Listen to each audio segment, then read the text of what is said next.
অসম বিধানসভাৰ শীতকালীন অধিৱেশনৰ আজি প্ৰথম অধিৱেশনত অখিল গগৈ ডাঙৰীয়াৰ জুবিন গাৰ্গৰ বাবে ন্যায় বিচাৰি অধিৱেশনত কৰা মন্তব্য আপোনালোকে এবাৰ নিজে শুনি লওক।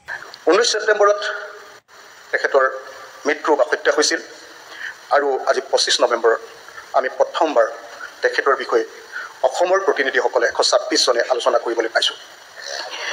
গতিকে আজিৰ দিনটো আমাৰ প্ৰত্যেকজন 126 জন প্ৰতিনিধিৰ কাৰণে এটা অত্যন্ত গুৰুত্বপূৰ্ণ দিনে নহয়, এটা মৰ্মান্তিক দিন, হৃদয়ৰ পৰা কথা কোৱাৰ দিন। অধ্যক্ষ ডাঙৰীয়া, জুবিনদাৰ ন্যায় বিচাৰক লৈ সমগ্ৰ অসম এতিয়া উত্তাল হৈ আছে।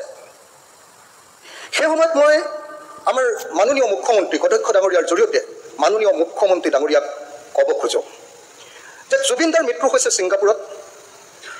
আমাৰ চৰকাৰখনে তালফাল লগাই তদন্ত কৰিছে দিছপুৰত।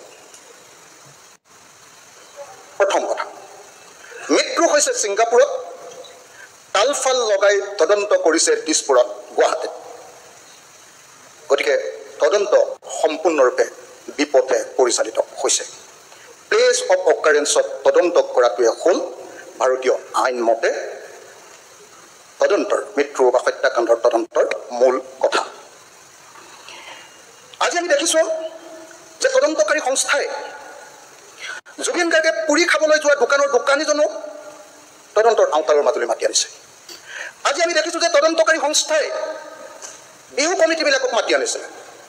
কিন্তু অধ্যক্ষ ডাঙৰীয়া, যি অনুষ্ঠানলৈ গৈ আমাৰ হৃদয়ৰ শিল্পী জুবিন গাৰ্গৰ মৃত্যু হ'ল, সেই অনুষ্ঠানটোৰ প্ৰধান উদ্যোক্তা নৰ্থ ইষ্ট ফেষ্টিভেল, আৰু সেই নৰ্থ ইষ্ট ফেষ্টিভেলৰ শ্যাম কানু মহন্তক যি সময়ত গ্ৰেপ্তাৰ কৰা হৈছে, সেই সময়ত সহ আয়োজকগৰাকী শ্যাম কানু মহন্তৰ পত্নীক এতিয়ালৈকে কিয় গ্ৰেপ্তাৰ কৰা হোৱা নাই? ভাৰতৰ বৈদেশিক মন্ত্ৰালয়ে সেই অনুষ্ঠান পাতিছে, কিন্তু এতিয়ালৈকে সেই বৈদেশিক মন্ত্ৰালয়ৰ উদ্যোক্তা কেন্দ্ৰীয় মন্ত্ৰী জুবিন গাৰ্গৰ বন্ধু বুলি কৈ থকা প্ৰবীত্ৰ মালহীতাক এতিয়ালৈকে তদন্তৰ আওতালৈ অনা নাই। ঠিক আছে, আমি জানিব লাগে অধ্যক্ষ ডাঙৰীয়া, আচলতে সেইদিনা ছিংগাপুৰত হৈছিলে কি? জুবিনদাৰ ক্ষেত্ৰত ছিংগাপুৰত হৈছিলে কি? 19 ছেপ্টেম্বৰ তাৰিখৰ দিনা এই আচল মুহূৰ্তটো আমি এতিয়ালৈকে তাৰ ভিডিঅ' দেখা নাই ক'তো। যি সময়ত জুবিনদাই শেষ নিশ্বাস ত্যাগ কৰিছিলে, তাৰ আচলতে হৈছিলে কি?